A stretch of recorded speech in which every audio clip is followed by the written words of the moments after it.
যারা ন্যায়ের পক্ষে ছিল তারা জয় হয়েছে।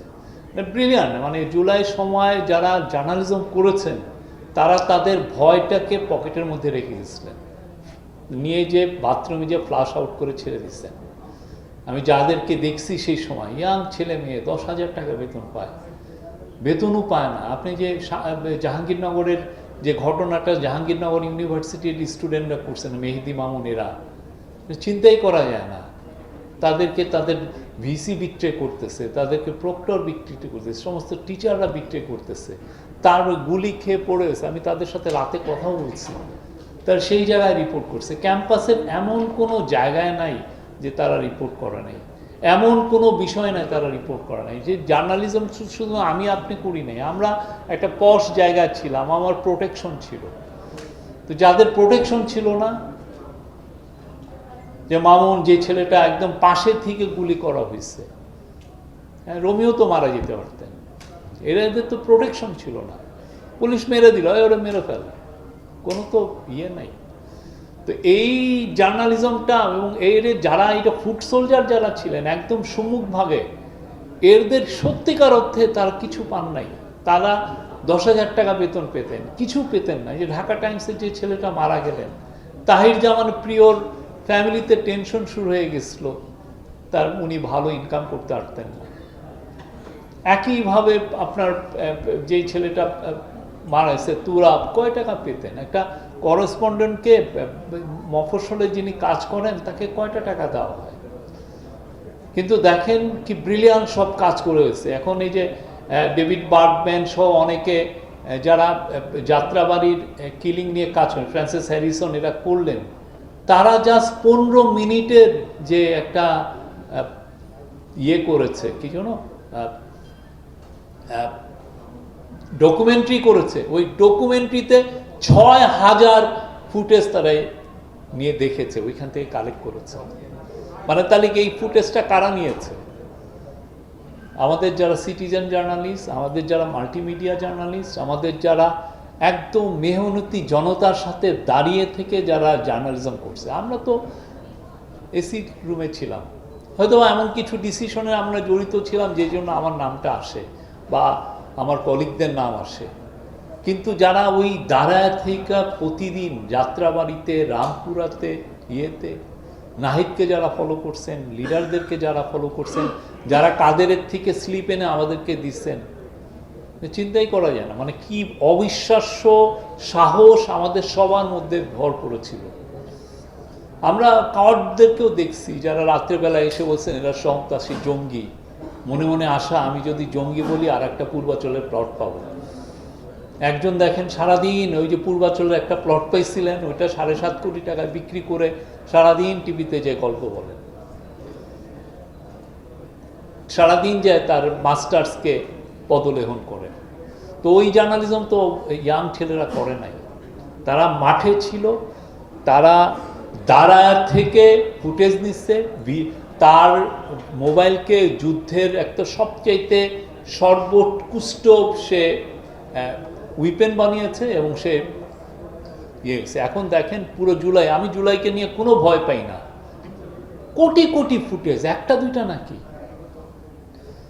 কার কাছে ফুটেজ নাই? সিটিজেন জার্নালিস্টের কাছে আছে, কার কাছে নাই? আমি আপনি আসলে আমরা পুরো যারা আমরা ইস্টাবলিশ মিডিয়াতে ছিলাম, আমরা একটু নগণ্য মানুষ।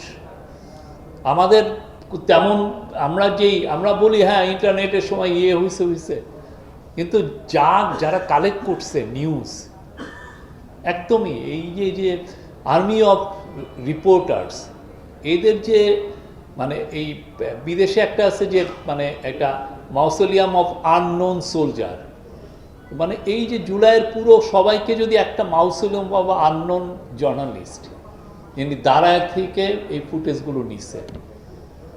একদিন নূর এসে আমাকে বলতেছেন, ভাই নূর এখন নাহিদের সাথে কাজ করেন, উনি নিয়ে আসছেন কি ফুটেজ, উনি নিয়ে আসছেন হচ্ছে আর্মির অফিসার, আর্মি না বিডিবির একটা টপ অফিসার গুলি করতেছে ইয়েতে। আরেকজন নিয়ে আসলেন, আমরা তখন ইয়েতে অফিসে, আরেকজন নিয়ে আসলেন ইউএনের এপিসি ইউজ করতেছে। নূর ভয় পেয়ে এটা নাও দিতে পারতেন, তার ক্যারিয়ার এখানে বাধাগ্রস্ত, মানে উনি এইটা ওরা যদি জানতো যে নূর এটা করতেছেন, নূরের চাকরি থাকতো না। উনি বলছেন আমরা আল জাজিরা এদের সবাইকে দিয়ে এটা বাইরে পাঠিয়ে দিচ্ছি। আমাদের কাজগুলো খুব ক্ষুদ্র, কিন্তু এই যে যারা এই যে নূর যে কাজটা করছেন বা ওর সাথে ক্যামেরা জার্নালিজম, তার কাজটা অনেক বড়। এই কাজটাই জুলাইকে মহৎ করছে। একটা দুইটা না তো, প্রত্যেকটা ক্যাম্পাসে। আপনি কুমিল্লা ইউনিভার্সিটিতে যান, ওরা দুইটা নিজেরা ডকুমেন্টারি করছে। আপনি জাহাঙ্গীরনগর ইউনিভার্সিটিতে যান, ওরা কয়টা, ইসলামী ইউনিভার্সিটিতে যান, ওরা ভিডিও করছে। প্রত্যেকটা জায়গায় এই যে কাজগুলো তুলে ধরছে। এমন সব জার্নালিস্ট হয়তো একটা টাকাও বেতন পায় না, মাথায় হয়তো একটা পেলেট গুলি খাইছে, চোখ হয়তো অন্ধ হয়ে গেছে, প্রায় অন্ধের মতো। সে কোনোদিন এসে ক্রেডিটও নিতে চাচ্ছে না। জুলাই একটা মানে বাংলাদেশের ইতিহাসে এর চেয়ে মহত্তম আন্দোলন 71-এর পরে আমি তো দেখি নাই। এবং এইটা সাকসেসফুল করছেন আমরা সবাই। কেন আমি আপনি লিজেন্ড বাজে কথা, সবচেয়ে বড় যে কাজটা করছেন, যারা একদম পুলিশের সামনে দাঁড়িয়ে থেকে তার ছোট একটা মোবাইল, খুব হাই রেজুলেশনের ভিডিও হয় না, সেটা নিয়ে যারা এই ভিডিওগুলো নিছেন, পুলিশের সামনে হাসপাতালগুলোর মধ্যে ঢুকে গেছেন আননোন হিসেবে, থরে থরে লাশ তারা নিছেন, আবার ওইখানে দাঁড়িয়ে থেকে রক্তও দিছেন। এরা হচ্ছে এরাই জুলাইকে মহৎ করে দিছে। আর বাকিগুলো তো সবাই মিলে দাঁড়িয়ে গেছে। আর যারা সত্যিকার অর্থে জুলাইয়ের এগেনস্টে ছিলেন, তারা এখনও আছেন, হিস্ট্রি তাদেরকে ইরিলিভেন্ট করে দিছে।